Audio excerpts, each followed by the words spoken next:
Technology part 2 यामधील आपण chapter number 7 energy flow in and ecosystem बघत आहोत. परिसंस्थेतील ऊर्जा प्रवाह. आज आपल्याला पेज नंबर 84 वरील बायो जिओकेमिकल सायकल म्हणजे जैव भूरासायनिक चक्र याविषयी माहिती अभ्यासायची आहे. जैव म्हणजे सजीव, भू म्हणजे जमीन, म्हणजे सजीव आणि जमीन यांचा रासायनिक चक्र आज आपल्याला स्टडी करायचं आहे. तर सर्वप्रथम सर्वांनी पुस्तक काढायचं आहे. पुस्तकातील पान नंबर 84 सगळ्यांनी बघायचे. तर त्याच्यामध्ये काय सांगितले बघा. Thus, the energy flow in an ecosystem is one way. The flow of nutrient in cylindrical. म्हणजेच काय सांगितले या ठिकाणी बघा. परिसंस्थेतील ऊर्जेचा प्रवाह जो आहे म्हणजे energy flow in an ecosystem जो आहे तर तो कसा आहे. वन वे म्हणजे एकेरी आहे. मात्र जे न्यूट्रिएंट्स आहेत तर ते पोषक द्रव्य आपण म्हणतो न्यूट्रिएंट्स म्हणजे पोषक द्रव्याचा जो प्रवाह आहे तो सिलेंड्रिकल म्हणजे चक्रीय किंवा गोलाकार आहे. All organisms need nutrient for their growth. म्हणजे प्रत्येक सजीवाला किंवा प्रत्येक ऑर्गॅनिझमला न्यूट्रिएंटची गरज असते. कशासाठी तर त्याची ग्रोथ होण्यासाठी गरज असते. Study the various components in the figure given alongside and explain the biogeochemical cycle in your own words. तर या ठिकाणी तुम्हाला पुस्तकामध्ये एक फिगर दिलेली आहे. तर ही फिगर कशा स्वरूपाची आहे तर याचं तुमच्या शब्दामध्ये डिस्क्राईब किंवा याचं वर्णन करायला सांगितलेलं आहे. म्हणजे बायोजिओकेमिकल सायकल जी दिलेली आहे पुस्तकामध्ये तर याचं निरीक्षण करायचं आहे आणि निरीक्षण करून तुमच्या शब्दामध्ये मांडायला सांगितलेलं आहे. तर हे शब्दामध्ये मांडत असताना सर्वप्रथम आपण कोणत्या घटकाला काय म्हणायचं हे सर्वप्रथम माहित करून घेऊयात. हायड्रोस्फिअर जो आहे तर हायड्रोस्फिअर बघा. हायड्रोस्फिअरला आपण जलावरण म्हणतो. ठीक आहे.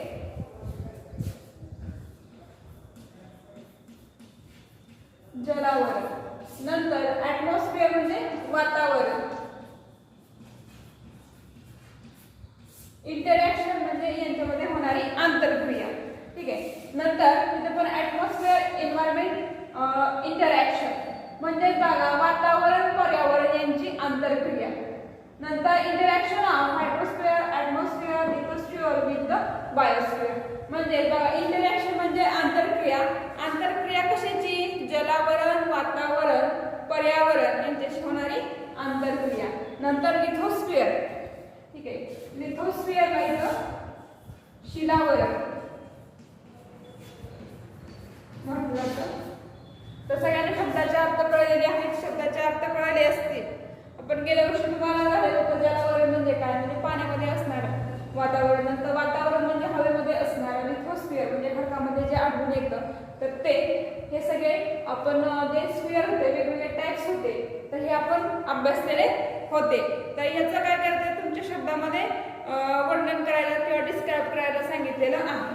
तर बघा वातावरण आणि पर्यावरण यांच्यात आंतरक्रिया होत म्हणजे हे ऍटमॉस्फिअर आणि एन्व्हायरमेंट रिएक्शन यांच्यामध्ये आंतरक्रिया होऊन नंतर काय होतं या दोघांची आंतरक्रिया म्हणजे वातावरण आणि पर्यावरण. वातावरणामध्ये मग तुम्ही हवेमध्ये वेगवेगळे घटक घेऊ शकता किंवा पर्यावरणामध्ये घटक घेऊ शकता. या दोघांची इंटरॅक्शन म्हणजे आंतरक्रिया झाली आणि आंतरक्रिया होऊन conversion of lithosphere into rock soil म्हणजेच बघा लिथोस्फिअर म्हणजे शिलावरण. शिलावरणाचं काय झालं बघा.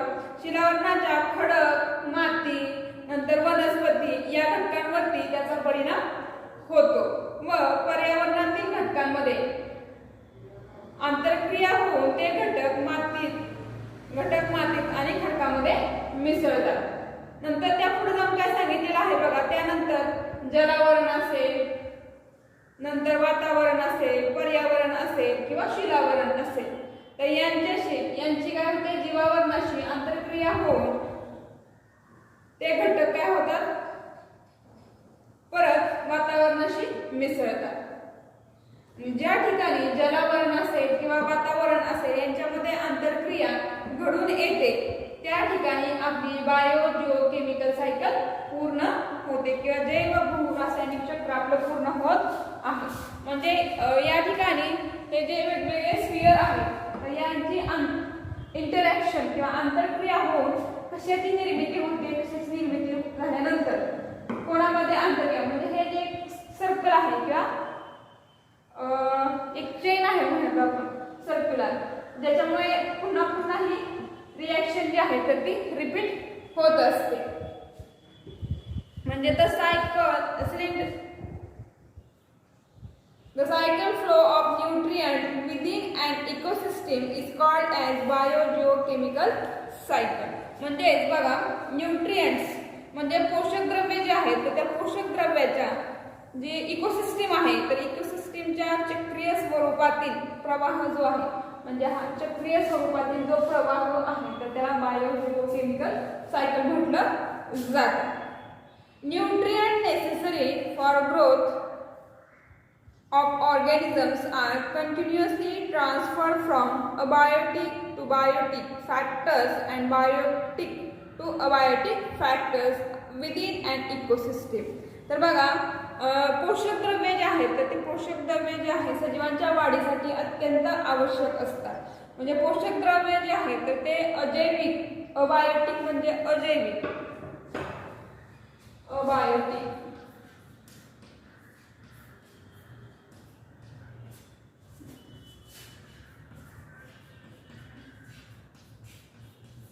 अजैविक म्हणजे तुम्ही निर्जीव त्याला म्हणू शकता आणि बायोटिक, बायोटिक म्हणजे जैविक म्हणजे सजीव असणार. मग हे जे न्यूट्रिएंट्स आहेत तर ते सजीवांच्या वाढीसाठी अत्यंत आवश्यक आहेत. पण हे पोषक द्रव्ये जे आहेत तर ते अजैविक घटकाकडून जैविक घटकाकडे आणि जैविक घटकाकडून अजैविक घटकाकडे रूपांतर होतात. These cycles operate continuously through the medium of the biosphere formed by the lithosphere, atmosphere and hydrosphere. तर हे जे आहेत म्हणजे शिलावरण, वातावरण किंवा जलावरण असेल तर या सगळ्यांनी मिळून तयार झालेले जीवावरण यांच्या माध्यमातून हे चक्र जे आहे तर ते अविरत चालू असतं. The recycling of biological, geological and chemical sources of nutrients in this process is a complex process and depends upon the level of energy transfer in the ecosystem. तर बघा या प्रक्रियेमध्ये बायोलॉजिकल म्हणजे जैविक, नंतर जिओलॉजिकल म्हणजेच भूस्तरीय आणि केमिकल सोर्सेस म्हणजे रासायनिक पोषक द्रव्यांचं काय होतं रिसायकलिंग म्हणजे चक्रीकरण होऊन गुंतागुंतीचं आहे, परंतु परिसंस्थेमधील ऊर्जा प्रवाह किंवा ऊर्जा वहनाचं किंवा एनर्जी ट्रान्सफर करण्याचं काम हे जे आहे ते इकोसिस्टीम मधून केलं जातं. Then types of biogeochemical cycle. तर हे बायोजिओकेमिकल सायकल्स जे आहेत त्याचे दोन प्रकार पडलेले आहेत. तर ते कोणते दोन प्रकार आहेत तर ते आपण बघूयात. तर दोन प्रकार बघा.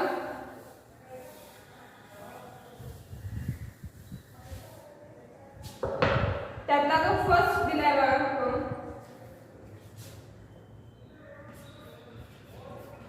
टाइप्स ऑफ बायोजिओकेमिकल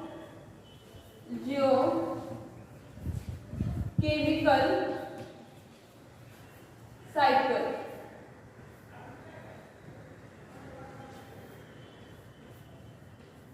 त्याचा फर्स्ट गॅसियस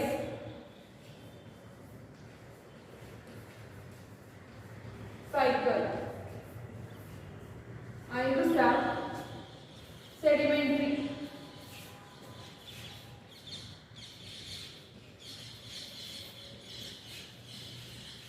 सायकल. त्यातला फर्स्ट जो दिलेला आहे गॅसियस म्हणजेच वायू चक्र.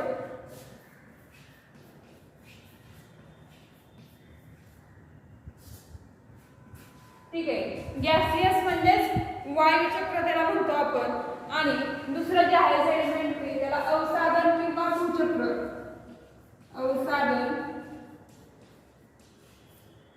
किंवा भू म्हणजे जमीन चक्र.